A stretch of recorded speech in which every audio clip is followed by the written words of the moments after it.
What's up, everyone?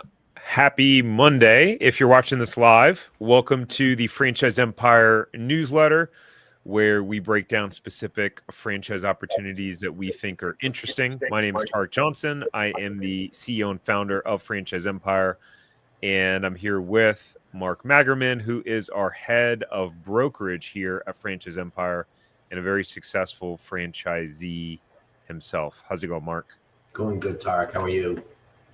Fantastic. Just a quick little side story for anybody out there. I live in the Boston area. Today is Marathon Monday. It's a very big day in Boston. It's the Boston Marathon, and it's a very emotional day for a lot of people. You guys probably remember this story about several years ago with the marathon bombing. So it's a very significant day for people who live in the area, and it's a very emotional day. But not that anybody cares. Just wanted to mention that to you. It's very exciting. Boston Marathon is a very historical event. Oh wow! Thanks for sharing that. I did not know. No, people outside of Boston would not know. Yeah, interesting. My wife used to run in marathons. I think that people who like to run for fun are psychopaths. But I was going to say, the only running I used to do at the marathon is running to and from to the beer stand when I was watching friends of mine run in my younger days. So not much of a runner in my youth. I was an athlete, but not a runner. That's funny. All right, cool, guys. Well, we got some good stuff to go over today. We're going to hit on the franchise of the week, which is the one that shows 20 million in sales with the HVAC franchise. We'll show you the numbers. We'll also show you what the average performers and low performers are doing too. We always share it all. We'll talk about some resales that we have available. We'll talk about a client spotlight and our most recent podcast episode. So if you guys are watching live, thank you for joining. If you can just hit the like button on the video, that would be fantastic. It actually helps the algorithm push it out and show it to more people. And if you are watching the replay, just drop a comment and let us know that you're watching the replay. But let's go ahead and dive in.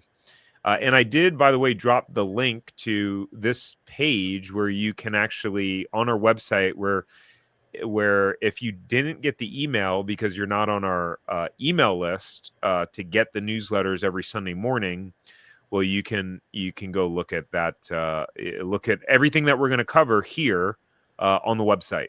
So in case you missed it live as well, and if you're watching the replay, and there's a button here that you can see where you can just subscribe to get the newsletters in the future. Okay. Featured resale. I threw a curveball this time in here because I don't think we've ever covered any resales that were really not home services. So this resale is a brand called Aussie Pet Mobile. And they started in the US in 1999. They've grown to become the number one brand in a mobile pet grooming. It's easy to say number one typically when you've been around the longest because you have the longest time to grow, not to take anything away from them. And of course, they specialize in pet grooming. They have more than 70 franchisees and growing to serve millions of households that own dogs and cats. Okay, where is this? It's in North Carolina.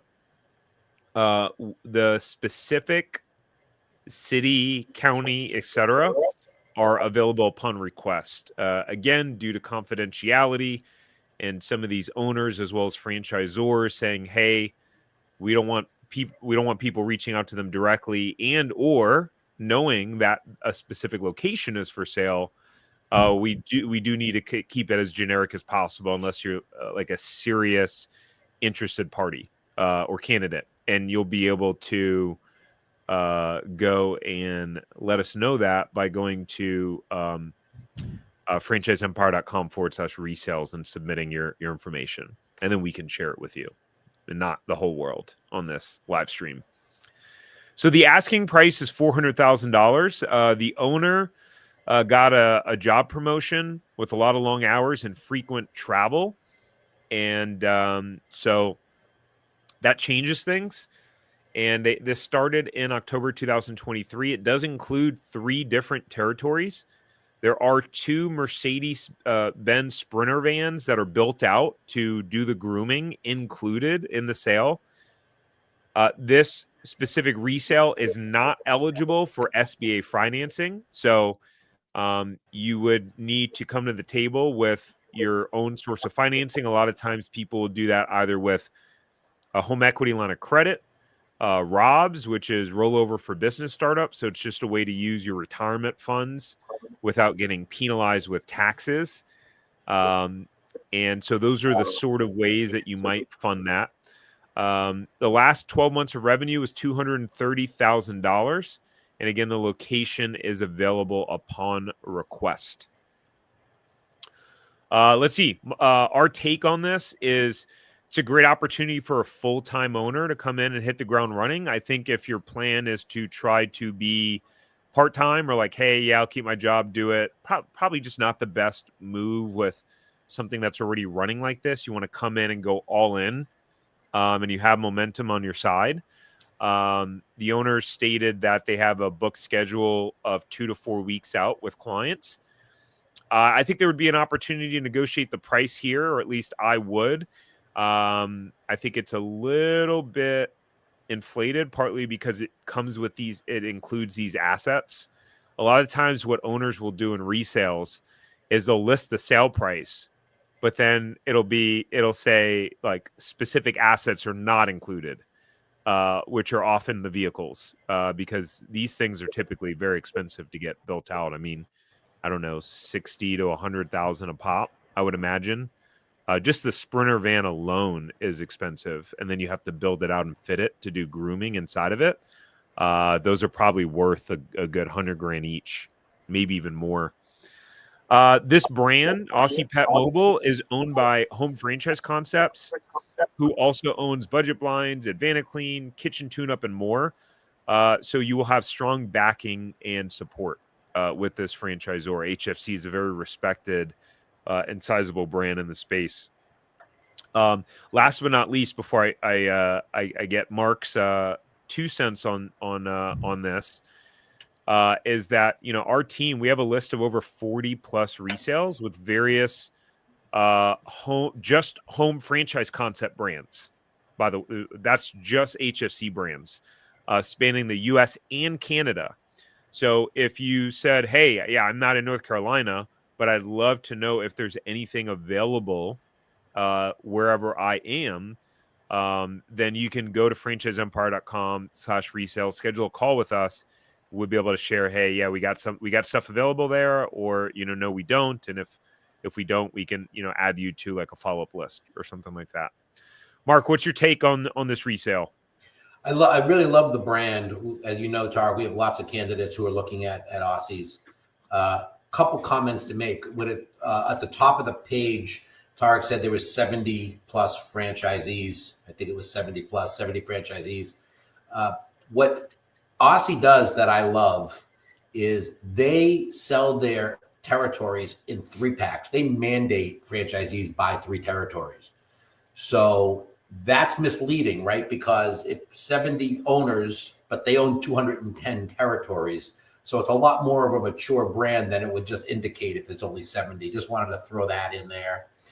Second point, my guess it would be that while these Sprinter vans are available in the transaction, they're not paid for, they're leased. So there will be expenses on them. That would be my guess. Maybe I'm wrong, but I don't know too many franchisees in this brand who buy them.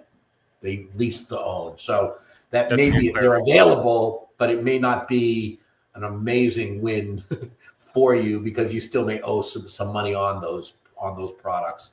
And what they try to do with this brand, again, which I love, is the reason they do 3 territories is it's all about growing the amount of vans in your area.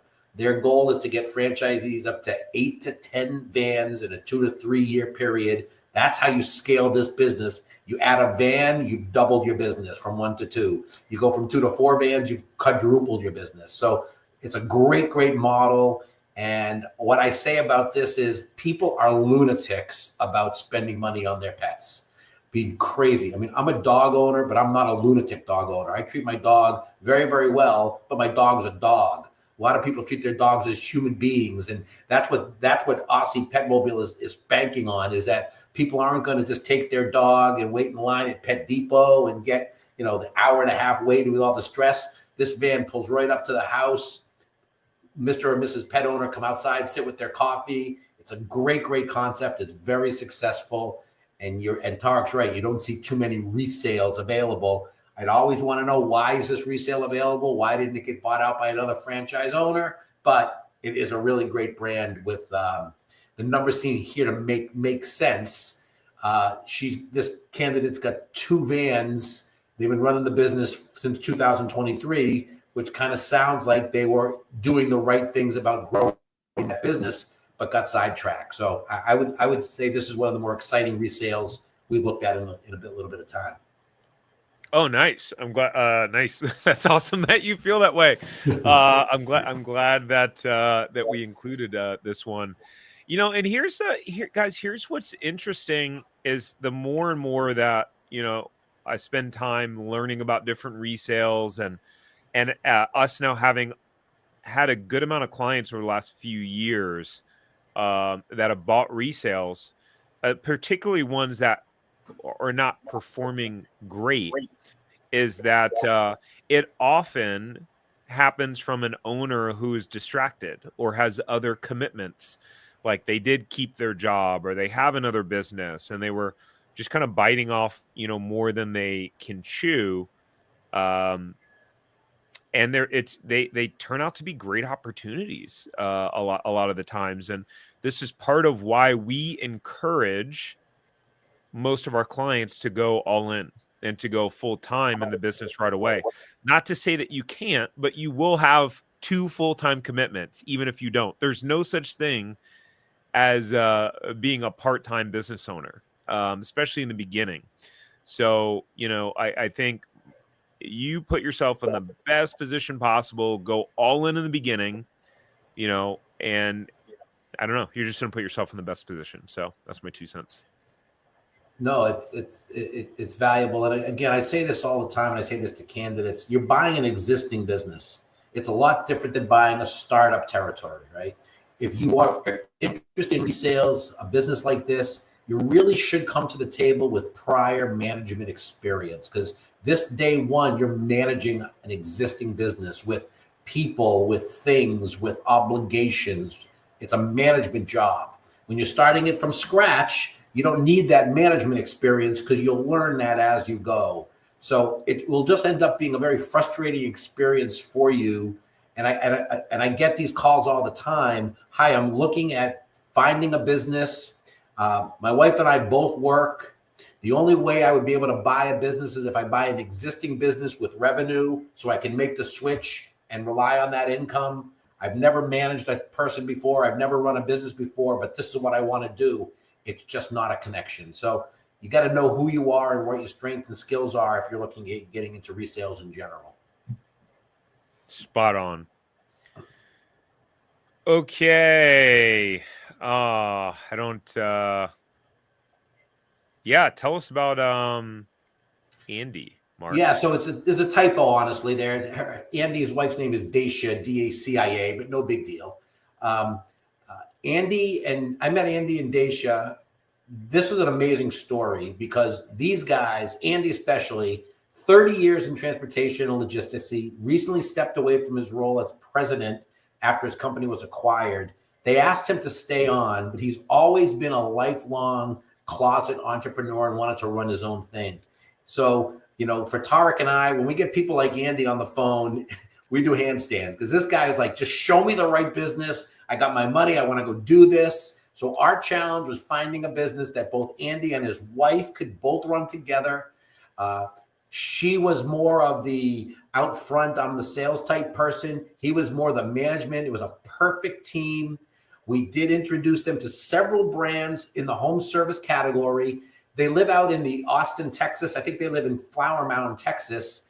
And for anybody who's part of our process here, Austin, Texas is one of the top areas in the entire country for franchising. It's very hard to find brands because it's so popular and so growing. But we introduced them to a concept called Cabinet IQ, which is one of our favorite brands. And they went from being introduced to the brand to signing their franchise agreement in honestly the quickest period of time I've ever seen it happen. And they didn't miss any steps. They were just very committed. And I remember when I first met them, it was over the holidays. He goes, we've got a few months before we have to get anything going. This is what we want to do. They took it very, very seriously.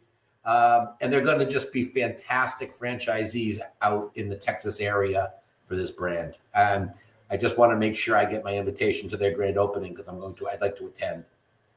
Oh man, that would be epic. It would be epic. That would be super cool. We'll send a camera crew with you, Mark.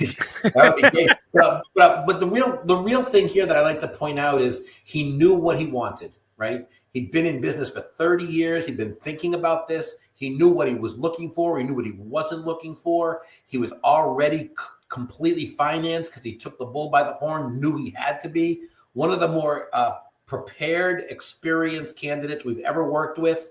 And that's why it went so well for him, because he knew what he wanted.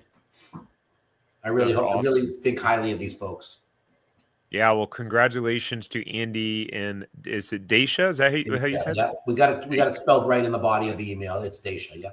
Yeah, fantastic. Congratulations to them. Absolutely. All right, guys, franchise of the week. Mark, let's tell us about AirServe. Yeah, AirServe is again one of our favorite brands for a bunch of reasons. First, they're owned by a company called Neighborly. If you've listened to these podcasts, you know we think very highly of Neighborly.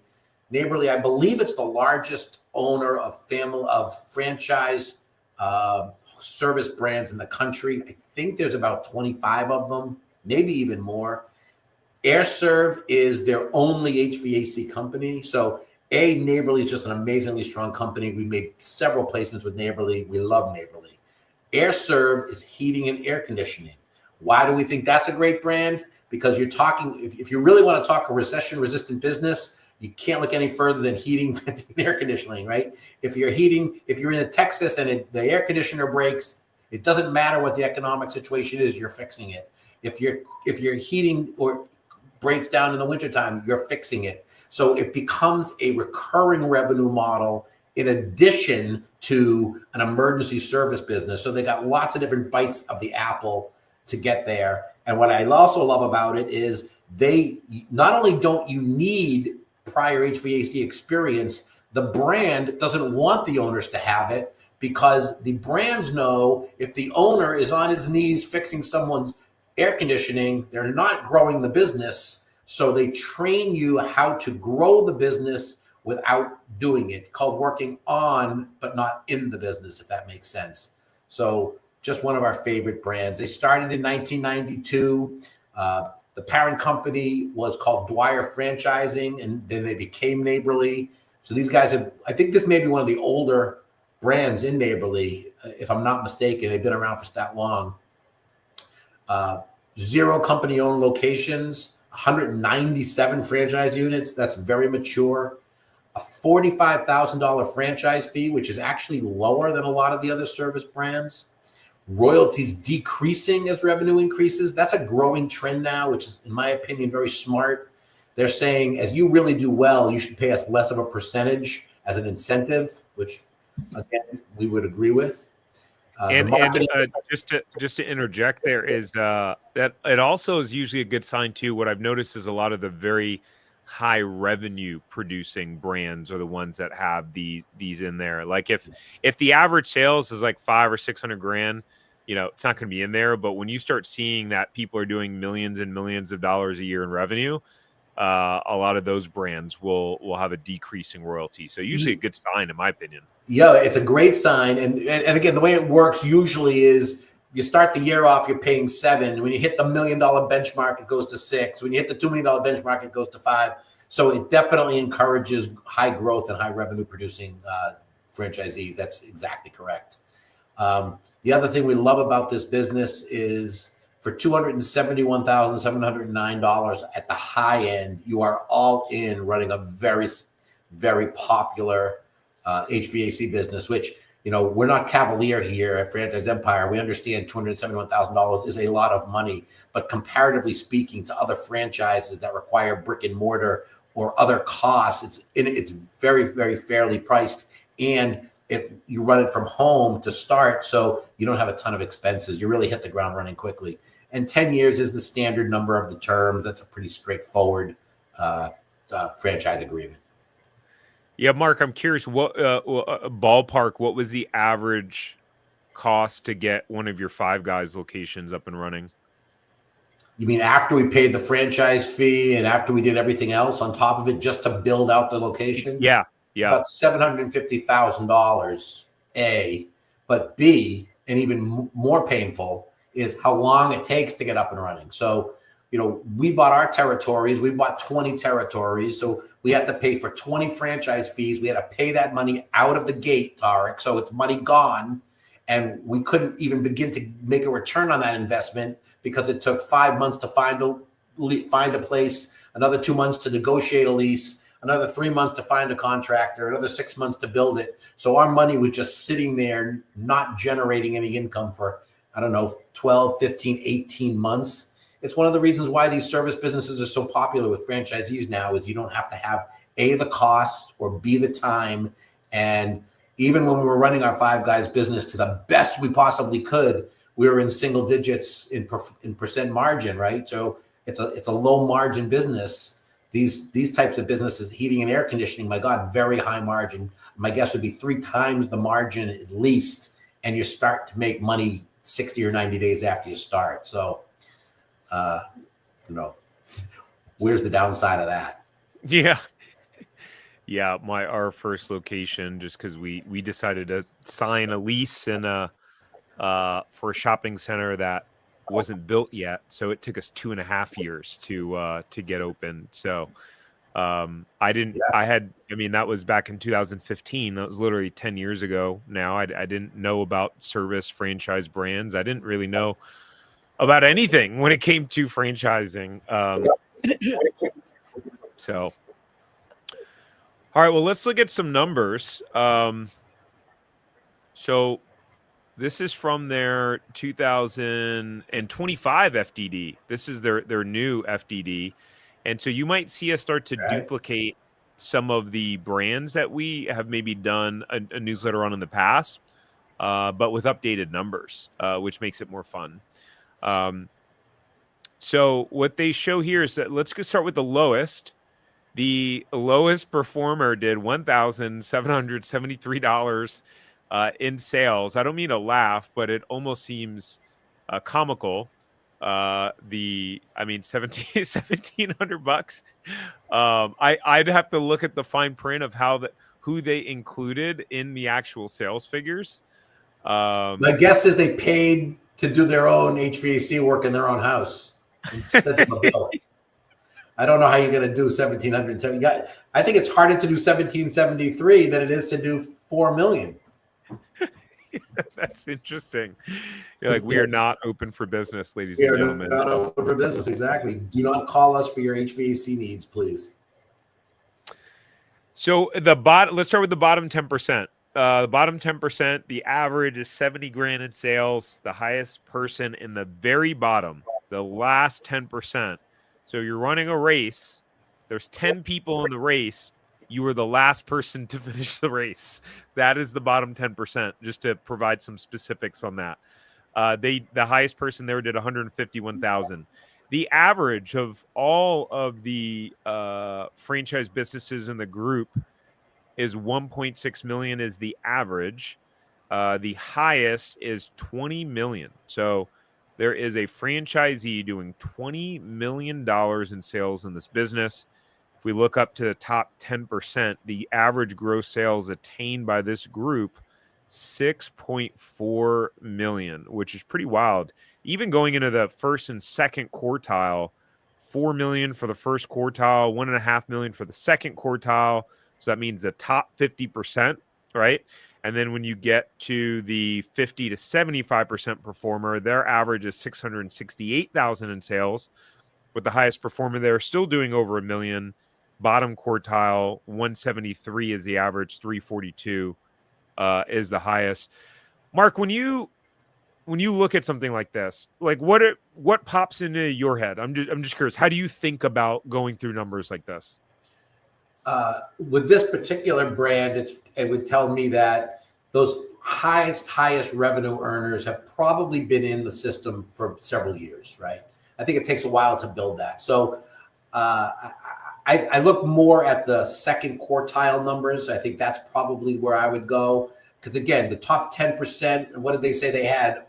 Over 100 franchise owners. I don't remember the number. So the top 10%. 197 units. Okay, so there's 16 franchisees that make up that top 10%.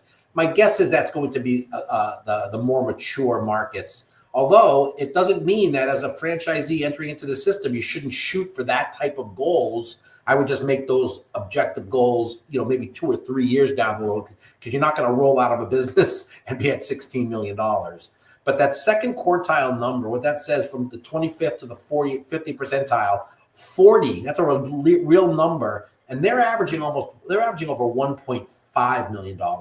That's the line I would tell our candidates to look at, because a $1.5 million business in this HVAC, that is a very healthy business. I'm going to assume if you're running that business well, your margins are going to be well into the 20s, if not even higher. So that's what I look at. And when I look at the low numbers, we were kind of joking about it. I love when they list low numbers, because what that says is a couple of things. It says maybe a lot of those people who are running these lower numbers in the bottom quartile are relatively new franchisees. Maybe this was their first year operating or their second year. But it also tells you that no matter how great a brand might be, there's going to be franchisees that, for whatever reason, don't follow the rules, don't follow the playbook, and put themselves behind the 8 ball. And it's normally their own decision-making that's got them there. So I like to tell my candidates, you always want to talk to some of the underperforming franchisees at a brand, because it should give you confidence that if you do it right, you won't be one of those people. So those are the two takeaways I get when I'm looking at a healthy FDD like that. Really good points. And somehow my camera conked out during that process. So if I look different, it's because I am. And let's see. So you're just going to have to get this very weird view of me right now. Yeah, I agree. I agree with all of that. I think those are really solid insights. And the other thing that I think about, and by the way, if you find value in us going over these numbers, and you appreciate that, it would be very helpful if wherever you're watching, YouTube, LinkedIn, whatever, Facebook, if you just hit the like button. It helps to push the video out to more people. But because I doubt there's anyone else doing these sort of videos in the manner in which we do it, providing the context in which we do, sharing the level of depth and numbers in which we do. And by the way, if you're interested in finding out if this brand is available in your area, even if they aren't, don't worry. We have access to other HVAC brands and neighborly brands. But you can go to franchiseempire.com/check territory, and we can check and see if your desired area or market is available. Excuse me. The one thing I want to note is that these people who are in the top 25%, top 50%, couple things. Number one, they're probably not part-time in their business, right? They're probably full-time in their business. This is their number one focus. That is an assumption I'm making, but you could always verify that assumption through franchisee validation and talking to existing franchisees. But most of the time, the most successful entrepreneurs I know are full-time in their business, even though everyone wants to tell you about passive income and all this BS. I still have yet to meet entrepreneurs who are passive in their business, just completely crushing it. Number two is that these individuals, they've mastered a couple of different skills. Number one is marketing. They know predictably where to go and market their business, whether Google ads, Facebook ads, referrals, flyers, mailers, whatever it is, they have they have a marketing channel that works, and they spend money on marketing. They invest money on marketing. It's very, in this business, this type of business, there's no way you're building a $6 million, $5 million business without investing money into marketing. Number two is that their team has learned how to sell and be able to get people to buy their services. And number three, they have mastered or have done a really good job of hiring and training their team. You don't build a $5 million business by yourself. You probably don't build a $1.5 million business by yourself either. That comes from being able to recruit good talent, train them properly, and continue to hire more and more people, right? And so that's how you grow a big business. You have to master those skills. I would add something. I would add an important point there, Tarek, which is, and Tarek's exactly right on all three of those things. The great news is, if you're saying to yourself, I'm not a marketer, I don't know how to do it, that's good. The brand will show you and give you the rule book and the playbook on how to do it. They'll have a coach available for you. So that's easily overcomable. What's not overcomable is Tarek's point, which is, I know that they're telling me I should spend money in my local market. I'm not going to do it. I'm going to save that money. When you start making that decision, put your for sale sign on your business, because once you stop spending money on the marketing side of it, you will not be seeing success. It's 100% of the time. You don't get lucky. You don't not invest in your business and end up doing well. It just doesn't happen. 100%. So true. And it's scary at first when you're not used to it, especially when you start to spend marketing dollars, the monthly amount that like used to be your salary. In your job, you're spending $10,000 a month on, marketing. You're like, wow, I used to make $10,000 in the corporate world. And that's your marketing budget. But when you know your numbers, it's not as complicated. Okay, hey, we're going to generate so many leads. That's going to generate so many appointments, so many sales. You just start to know your numbers. The more you know your numbers, the less emotion is involved in decisions. But tell us about some of the benefits for the franchisee and just kind of the system overall, Mark. Yeah, gladly. And the last point on what you just said was, if you go to those people who are doing 5, 6, and 7 million, what they'll be able to tell you is what their return on that marketing investment is. They'll be able to say to you, for every dollar I spend in advertising, I get $8.49 back. That means they know their numbers, but it also means that they're smart enough to understand that it is an investment in their business, not a cost. So very distinct, very important, but distinct, very important distinction. A couple benefits here. AirServe offers more rebates on equipment than the other neighborly brands. National buying power day one because you're a franchisee. Very stable industry. We talked about this. It's as close to recession-proof as there possibly is. People have no problem. They have to fix these, and people are not fixing this equipment on their own. Start this business from home, so you don't need an office. The technician's vehicle is the office. Ultimately, you will need one, but that's going to be as you grow your business. One of the reasons they're able to keep those startup costs relatively low. We talked about neighborly, but you're going to ultimately benefit from getting referrals from other neighborly businesses in your area. You may even be a franchise owner who ultimately invests in another neighborly brand in your area. There's a lot of synergy for being in the neighborhood family, whether you want to grow your brand in multiple territories or add other brands into your territory. And they've been around for over 30 years, very recognizable. And for those people who are like, I'm not going to be in this business. I look in Google and there's 45 HVAC companies in my territory, so I'm not going to get involved with it. I would say find out how many of those HVAC businesses have closed in the last 5 years. You're probably going to find 0. Well, that means there's a need for that business. So the more, the merrier. So that's one of the things I comment about with competition. Again, I think you can just tell from the way Tarek and I are speaking, we think very highly of this brand. Yeah. Yes, great opportunity. So, hey, if you guys, I already said it before, but if you are interested in learning if this particular brand is available in your area, you go to franchiseempire.com/check territory. We can also see what other brands are available in your area.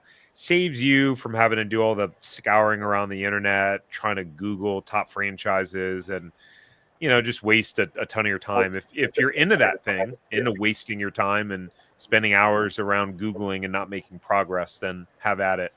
Hopefully you sense the sarcasm in that. Anyway, it's just what people tell. I mean, my goodness, I've connected with well over 1,000 people now in the last 5 years of making YouTube content and emailing and texting and talking to people, and everyone says the same thing. It's overwhelming trying to find it on our own. It's confusing. I spend hours looking. I don't know what's good, what's not good, what makes money, what doesn't make money. Well, if you don't want to deal with any of that anymore, just hello. All right. Last but not least, the most recent episode of the Zero to Profitable Franchise podcast. And this is advice from a new franchisee with a young family. This was actually really epic. Patrick is just a dynamic individual, super sharp, knows his business really well.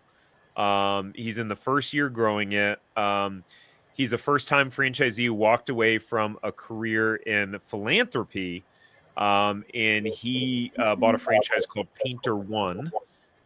You can guess what they do. But he has 2 young kids. So we talked about that, growing a business with kids, how he just managed and going through the franchisee validation process to get comfortable with buying. We talked about, the mindset shift of him going from, hey, I'm an employee to now I'm an owner. And funny enough, actually, Patrick, this is how long we've been doing these newsletters now. Mark, check this out. Patrick came to us from watching one of these newsletters and going to franchiseempire.com/resale, because he wanted to buy an existing business. That's what he was looking at. I think it turns out there wasn't anything available in his specific area. And then he kind of realized, oh, yeah, actually, I'm interested in kind of exploring the idea of just building something from scratch. And I actually prefer it because I get to